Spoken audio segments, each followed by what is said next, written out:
welcome back to my YouTube channel. My name is Lisa, aka the Wonder of Ivy, and for today I'm going to be bringing you another cosplay makeup wow review video. I don't know what to title these yet because sometimes I go out into a full cosplay, other times it's just inspired makeup. We'll get there. But for today's video, I am so excited to be doing a video that I actually had planned even before I finished watching the series. This series is super popular right now, especially since it just came to Netflix last month, and that is Brand New Animal. I'm so excited. I really loved BNA. For today's makeup look, I'm going to be doing Nazuna, and I actually got the cosplay materials, or I guess the clothes, whatever, for both Nazuna and Michiru, and I do have a best friend BNA cosplay that I have planned as well. But for today, I'm going to be doing Nazuna, who I'll get into my feelings about her. As always, if you like this video, be sure to give it a thumbs up. If there's another character that you'd like to see me cosplay, let me know, because we can do that too. So I want to talk about in general my overall thoughts on BNA and how I learned about BNA. So BNA was one that, you know, now that I'm more active on anime Twitter and, you know, I'm connecting with different people, I had learned about Brand New Animal. I saw like a little trailer and what it was about. And this is coming right off the heels of me watching Beastars. So I was immediately intrigued. Am I a furry? Who knows? Actually, no, I'm not. But it's looking like it with all these furry animes that I've been watching. So I had learned about it on social media. I was seeing the trailers and it just looked very, very cute. The main characters, Michiru, who is a tanuki, and Shiro, and I kind of just was like, I love the visuals. Everything is so bright. Everything is so visually eye-catching. And I don't know if I had like learned what the story was going to be about, but I did learn about that, what it was, like the main gist of it, and I was like, okay, I'm ready for this. And I heard it was coming to Netflix June 30th. Now a lot of people talk about this anime being in Netflix jail because it was coming out in Japan. It was, for me, I didn't mind waiting because I have a lot of animes on my list, so to me, I'm not really pressed waiting for an anime. I was very excited with the final product that we got that was on Netflix, so that was fine by me. With Brand New Animal, the story is very original to me. I hadn't seen anything like this as of yet in my anime watching journey. And you know, Michiru is somebody who, they live in a world that there's beastmen, so it's humans or beastmen really, that they can look like humans, but essentially they're beastmen. They have animal forms where they can talk, they walk on two legs. There's a lot of different species, and I thought it was pretty cool how they set that up, you know, that they explain like if two different animals get together, only one gene is gonna be into the babies. So I thought they did a pretty good job with that. Like I said, I thought the story was pretty unique. Michiru is somebody who was human. All of a sudden she is a beastman, and she goes, you know, the beastmen live in their own society in Anima City, and she goes trying to find a cure and ends up discovering there's a whole lot under the surface that could be that they're going through. It's only 12 episodes, so it was super quick for me to get into. Overall, I thought that the series did a really good job. This is from Studio Trigger, who I'm not very familiar with, and this being my introduction to Studio Trigger makes me want to keep watching and going to watch their other animes because it was very visually appealing. I love the character, the animation style. I thought all of that was amazing, plus the musical choices, the coloring. So I'm going to go into the characters, what I love, didn't like about every character, and I'm only going to do the top 3. Obviously we have Michiru, human turned into beastman. She's trying to figure it out, and I actually really like Michiru as a main character. You know, main characters are very dynamic. They have moments that make you love them, they have moments that make you hate them. For me, I pretty much liked Michiru and supported all her decisions the entire time. I thought she was such a good character to show because she is somebody who wants to return back to human. She doesn't want to stay a beastman, but given her current circumstances, like, she is adapting very well and taking it better than most people. Instead of just, you know, being and depressed, hiding out in her city where humans live. She decided to make some run for it. She goes to Anima City, and the fact that she's, you know, willing to step in and try to, like, you know, figure out what is happening to her even if she is unsure, that to me is a great quality in a main character. You know, there was moments I'm like, Michiru, you should do this differently, but it wasn't a time where I'm like, Michiru, what the hell are you doing? Like, she was a character that you believe that she's making the best decisions at the time, and even when she doesn't make the best decisions, I feel like she learns from that and she grows from that.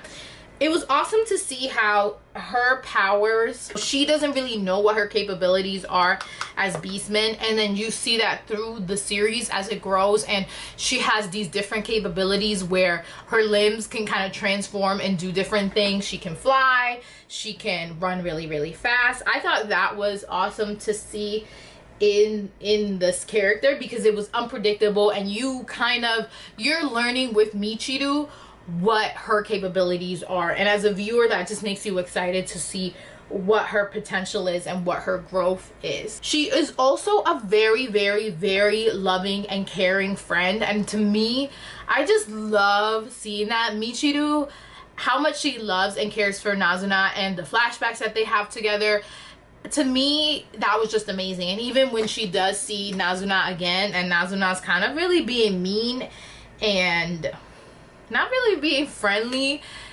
I love that Michiru is still not giving up on Nazuna. She still wants to continue this friendship. She's still gonna stick out her neck, and she's acting the best way that she can based on the love and the friendship that she has with Nazuna. Michiru is a very loyal friend, and one of my favorite things honestly about Michiru is her optimism and the fact that she's in this scenario. She has her own issues that to worry about, but she then like co-ops and takes on the issues that Anima City is going through, and I thought that was pretty awesome to see. Like, she can really just not care about them, because that really doesn't have anything to do with her goals and her motives, but she still remains to care. She still cares about it and kind of takes it on like it's her own problems. And next character up is Nazuna. Now Nazuna is Michiru's best friend, as we know, and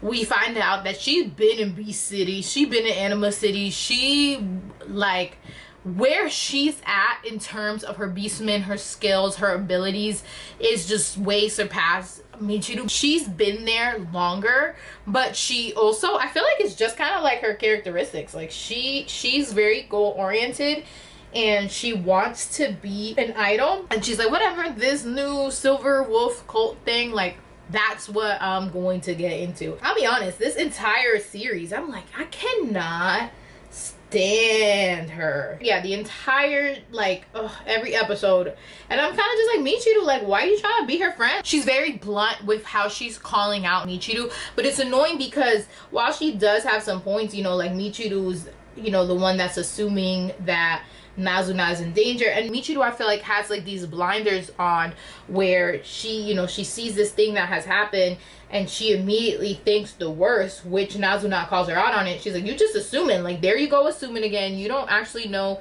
you know, what's happening. And she keeps feeling like Nazuna needs to be rescued, and Nazuna's like, nah, I'm good, so don't even worry about me. Like, you stay worried about me, girl. You need to be worrying about yourself, which was kind of really hard to watch, because as somebody who really likes Michiru, and I'm like, oh my god, girl, you don't deserve this. But I would be lying if I said, you know, Nazuna didn't have some points. I may not have agreed with her methods and the way that she was treating Michiru, but she was right. Like, Michiru was doing a lot of assuming but she's basing, I guess, you know, she's going off of their friendship and what memories they shared beforehand. Nazuna, like I said, even though she had moments where she annoyed me, I loved her brashness. I loved, and that it annoyed me is a testimony to, like, how good of a character she is, where you are mad at her. You're like, damn, like, she's awful. And then you kind of, you know, you see where she's coming from. Like, she's always wanted to be an idol. This was a hard opportunity to be an idol, and I can't really blame her for that. Listen, she took an opportunity, she saw it, and she was like, all right, this is what we're gonna do. The next character that I obviously love to death is Shiro. Another wolf baby for all of us to fall in love with, even though he's 1,000 years old. And I'm totally like coming out. I ship him and Michiru. I know that's like taboo, but she did turn 18, and he is 1,000, but I feel like he's not 1,000. We'll come back to that. Well, actually we won't. He obviously has been through a lot because he's 1,000 years old. He's that real silver wolf, not no fake Nazuna cult thing. And he has a distrust of humans, but I really liked him. You know, he has that cold aloofness to him, but then you really see him caring for Michiru, and you know, he's right in everything. His approaches are unconventional because he's just like, yo, like, I seen humans mislead the Beastman forever. Everything that happens, he's 100% correct. He saw everything go down.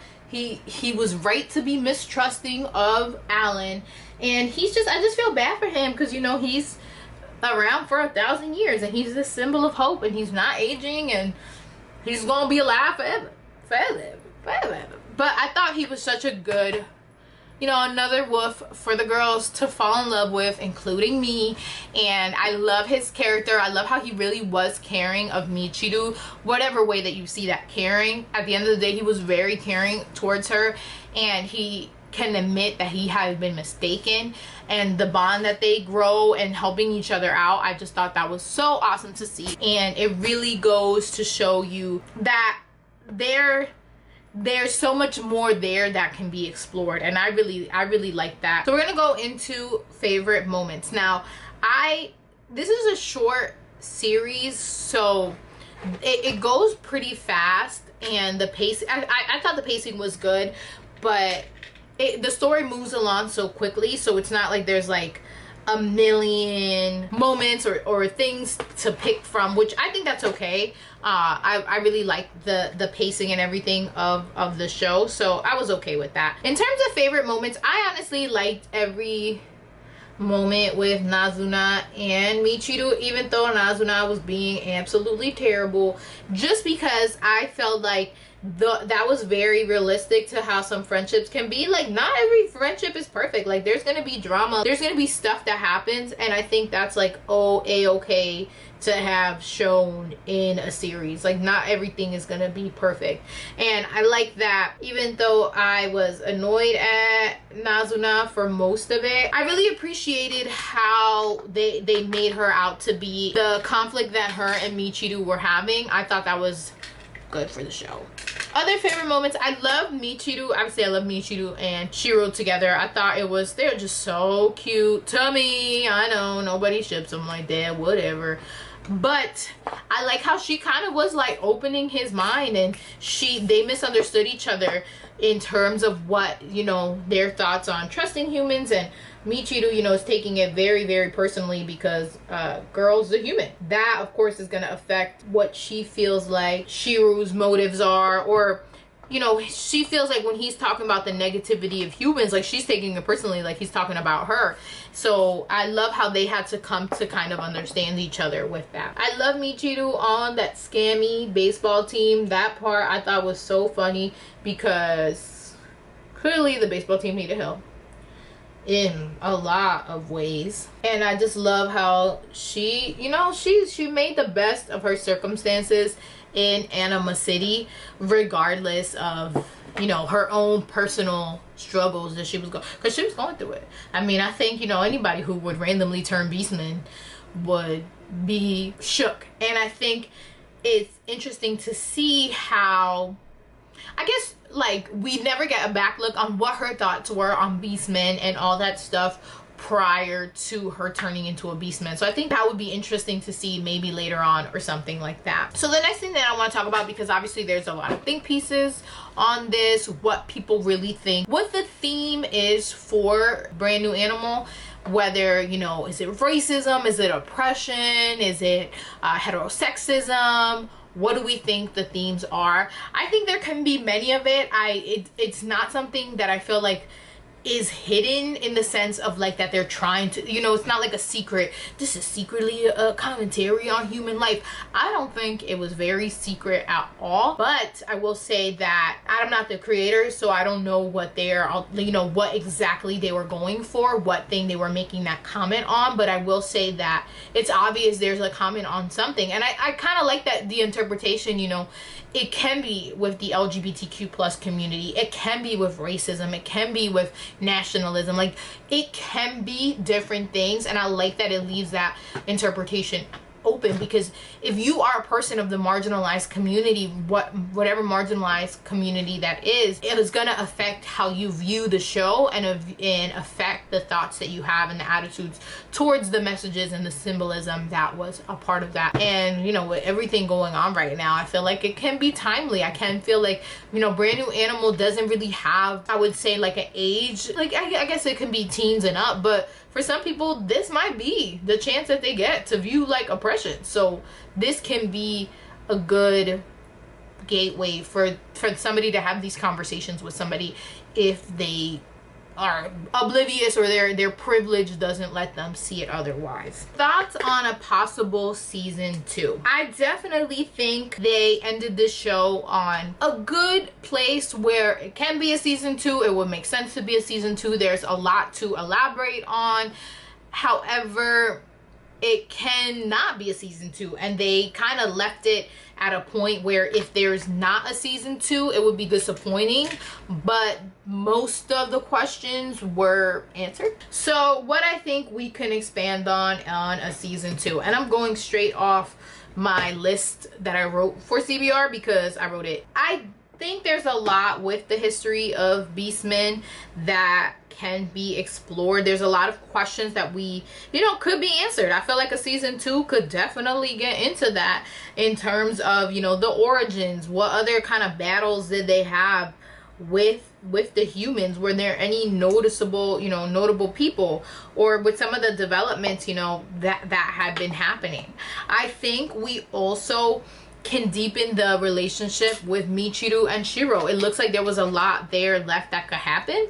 Now, whatever, if you ship them, don't ship them, you know, you see them at, a lot of people see them like a father-daughter type of dynamic, which I think that's cool too. I think that there's still though a lot that can be explored, and because I feel like they were just at the tip of the iceberg with Michiru kind of trying to understand, you know, obviously she hasn't been alive for 1,000 years, where Shiro has, and can see the damage that humans have done, and I feel like they left it off where there could be more work there to be done. Boris was mad shady. I feel like there's a lot there. A season 2 can definitely go on his backstory, what his real motives are, as well as go into what his future motives are, because you know, if they bring it back for season 2, they perfectly laid it out where he just kind of mysteriously like went away, and there can be more there that we can explore. But we could definitely get more information on Boris, why he was doing the things he do. There's definitely more there with the Silver Wolf Society and that cult, and I feel like if there's a season 2, he's definitely set up to be like a good, there's a lot of information on him where we can divulge more and like have a different like evil that they need to battle. Michiru's powers, another reason I believe that we definitely should get a second season. Like, it was clear when Nazuna and Michiru meet up that Nazuna's powers are more advanced, or she has more practice on honing them in. I definitely think there's more there that we can you know, see where her growth is. I feel like there's definitely more that can be explored with what happened with the humans, because at the end that minister of Japan definitely was like, we betraying everybody. Season 1 did a really good job of setting it up where there can be a second season, or there's not going to be a second season.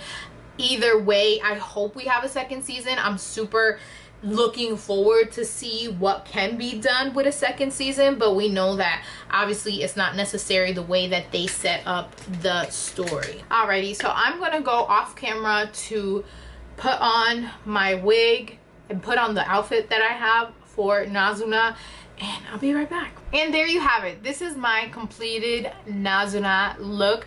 I am honestly so in love with how this turned out.